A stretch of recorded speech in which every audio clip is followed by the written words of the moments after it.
अजमेर सांसद भागीरथ चौधरी ने प्रधानमंत्री मोदी जी की कार्यों को जनता तक पहुंचाने की पहल की और मोदी जी के 1 साल के कार्यकाल में किए गए कार्यों का उल्लेख किया। पूर्ण होने पर आज ये प्रेस कॉन्फ्रेंस का ये आयोजन रखा गया है।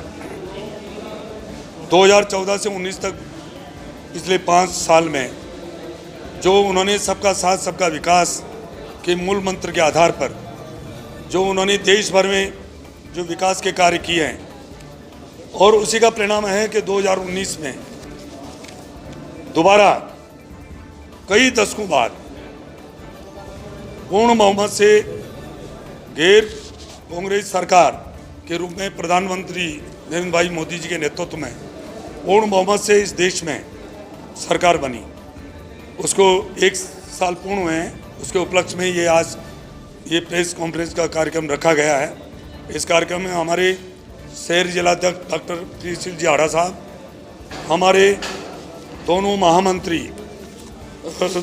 और पूर्व महापौर संपत जी सागला साहब, भाई श्री रमेश जी सोनी साहब, मोयल साहब और विक्रम सिंह जी, ये हम सबके बीच में आए हैं। जो 1 साल के अंदर उन्होंने इस देश का गौरव बढ़ाया। अब पहले उन्होंने सबका साथ सबका विकास के मूल मंत्र को प्रतिपादित करते हुए उन्होंने 5 साल काम किया। अब की बार उन्होंने नारा दिया सबका साथ सबका विकास और सबका विश्वास। जीतने के लक्ष्य को लेकर उन्होंने 1 साल जो कार्य किए हैं, बहुत जो कई दशकों में नहीं हो सकते थे जो निर्णय उन्होंने वो निर्णय लिए देश हित में। नरेंद्र भाई मोदी जी ऐसी शख्सियत है और उसी का परिणाम है कि आज कोरोना महामारी में हमारा 130-135 करोड़ की जो जनता है, मोदी जी पर विश्वास करके, चाहे जनता कर्फ्यू का मामला हो, चाहे लॉकडाउन हो, अक्सर पूरे देश की जनता ने उसका पालना की। और उसमें चाहे डॉक्टर्स हो, चाहे नर्सिंग कर्मी हो, चाहे पुलिसकर्मी हो, चाहे सफाई कर्मी हो, चाहे मीडिया के भाई हो, सबने जो योगदान दिया है वो बेमिसाल है। दूसरा, हमारी देश की संस्कृति है। जब जब भी हमारे देश में विपदा आई है तब भी यहाँ हमारे भामाशाहों ने, हमारे संस्थाओं ने, हमारे विचार परिवार ने और हमारे भारतीय जनता पार्टी के कार्यकर्ताओं ने जो इस कोरोना महामारी में गरीब को गणेश मानकर जन कल्याणकारी जो कार्य किए हैं जो 75 दिन में, उसी का परिणाम है कि चाहे हमारे अजमेर शहर हो, अजमेर लोकसभा क्षेत्र हो, चाहे राजस्थान हो, चाहे पूरे देश में आज हम काफ़ी हद तक, क्योंकि कई जो दूसरी कंट्री है, हमारे एक डिस्ट्रिक्ट के बराबर ही उनका क्षेत्रफल नहीं है। जनसंख्या की दृष्टि से जो हमारे जो उत्तर प्रदेश स्टेट है उतनी उन देशों की संख्या नहीं है। और 130-135 करोड़ की जनसंख्या होने के बावजूद भी नरेंद्र भाई मोदी जी के नेतृत्व में हम इस कोरोना महामारी को काफ़ी हद तक कंट्रोल कर पाए हैं।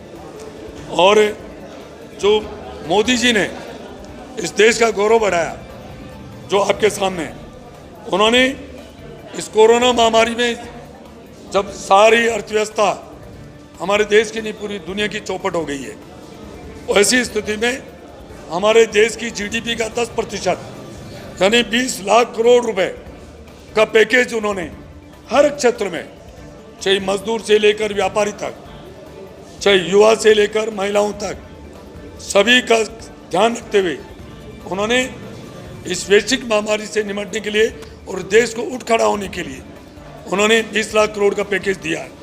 वो एक सराहनीय है। परंतु इसके साथ मैं ये कहना चाहूँगा कि केंद्र सरकार की इतनी राज्य सरकार को मदद देने के बाद भी, अभी मैंने आपको बताया, मैं यदि उसको मैं आपको दे दूंगा वो, परंतु आंकड़े सारे, परंतु राजस्थान सरकार को हर रूप में, चाहे अनाज के रूप में, चाहे किसान सम्मान निधि के रूप में, चाहे जनधन खाते के रूप में, चाहे उज्ज्वला योजना में, चाहे हर क्षेत्र में उन्होंने करोड़ों अरबों रुपए दिए, परंतु यहाँ की राजस्थान सरकार ने सबसे बड़ी गलती करी। उन्होंने जो निर्णय हमेशा द्वंद्व में रहे, कौन कभी क्या आदेश देते हैं, और दिन को तो आदेश देते हैं कि प्रवासी राजस्थान को लाना है, और रात को फैसला लेते हैं कि राजस्थान की सारी सीमाएं सील कर दी जाए। इसलिए इस देश में सबसे बड़ा कोई जनमानस को संकट आया तो राजस्थान में आया। आपने देखा होगा, आप तो मीडिया के भाई हो, आपने देखा होगा पैदल यात्री हिंदुस्तान में सबसे कोई ज्यादा चले तो राजस्थान में चले। दूसरा, मैं ये भी कहना चाहूँगा कि केंद्र सरकार की भरपूर सहयोग देने के बाद भी हमेशा हमारे मुख्यमंत्री राजस्थान की हमेशा केंद्र सरकार को कोसते रहते हैं, जबकि हर क्षेत्र में इतना बजट दे रहे हैं वो कि उससे ये राजस्थान इस कोरोना महामारी की वैश्विक महामारी से उबर सकता है। दूसरा, मेरा ये कहना है, यहाँ चाहे पुलिसकर्मी हो, चाहे यहाँ शिक्षक वर्ग हो, चाहे अनुसूचित जाति जनजाति वर्ग हो, चाहे महिलाएं हो, उनमें आए दिन अत्याचार अन्याय हो रहा है। और तो और है, हमारे यहाँ के जो SHO है, जो थाना इंचार्ज है, वो आत्महत्या कर रहे हैं। हमारे यहाँ जो विद्यालय में जो प्रधानाध्यापक है वो आत्महत्या कर रहे हैं। आए दिन महिलाओं के ऊपर अत्याचार हो रहे हैं। तो ये राजस्थान सरकार सिर्फ करती कुछ नहीं है, श्रेय लेना चाहती है। मैं जल्द जो जीवन मिशन की बात करूं, जल के ऊपर प्रधानमंत्री नरेंद्र भाई मोदी जी ने लोकसभा के अंदर उन्होंने घोषणा करी है कि 2024 तक ऐसा कोई नहीं घर बचना चाहिए जिस घर में नल नहीं हो, और नल हो तो उसमें जल नहीं हो।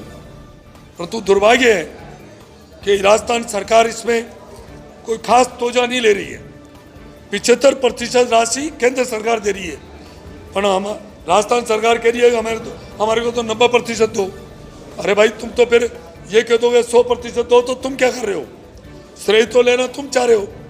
प्रधानमंत्री ग्रामीण सड़क योजना हो, चाहे स्वास्थ्य का मामला हो, चाहे हर शिक्षा का मामला हो, हर क्षेत्र के अंदर केंद्र सरकार पैसे दे रही है, और झूठे श्रेय लेने के लिए राजस्थान सरकार आगे आ जाती है, काम कुछ करती नहीं है। इस कोरोना महामारी में इन्होंने बहुत बड़ी, मैंने जब VC थी मुख्यमंत्री जी को कहा, आप क्वारंटाइन कर रहे हो, 2440 रुपये वसूल कर रहे हो, उसके नाम से आप उनको बराबर पानी भी नहीं पिला रहे हो। कितने, मुझे पता है, कई क्वारंटाइन हुए, उनके घर से उनके भोजन जा रहा था, भामाशाह दे रहे थे। हमारे भारतीय जनता पार्टी कार्यकर्ता भोजन के पैकेट हो, चाहे खाद्य सामग्री हो, पहुंचा रहे थे। हमारे भामाशाह, हमारे विचार परिवार, इतना करने के बाद आपने देखा कहीं भी हमारे भारतीय जनता पार्टी का कार्यकर्ता इस लॉकडाउन में भी अपनी जान की परवाह किए बिगैर, चाहे जनप्रतिनिधि हो, चाहे हमारे संगठन के पदाधिकारी हो, सभी ने ऐसा कार्य किया। अरे उसके फलस्वरूप आम जनता के दुख दर्द को हम संबल दे पाए। मैं उसके लिए हमारे भारतीय जनता पार्टी के सभी कार्यकर्ताओं का, भामाशाहों का, हमारे विचार परिवार का मैं आभार व्यक्त करता हूं। और मैं राजस्थान सरकार से निवेदन करना चाहूँगा कि आप कुछ करो, झूठे श्रेय लेने की कोशिश मत करो। जो राजस्थान सरकार जो इमदाद दे रही है उसको तो खर्च करो, उसको भी खर्च नहीं कर रहे, हर जगह रोडें अटकाने की कोशिश कर रहे हैं।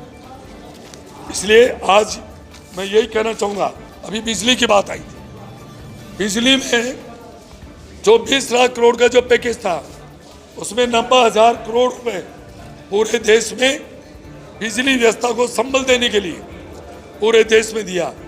उसके अंतर्गत 4,443 करोड़ रुपए जो तीनों डिस्कोम में, जयपुर, अजमेर और जोधपुर, उन डिस्कोम को 4,443 करोड़ रुपए दिए।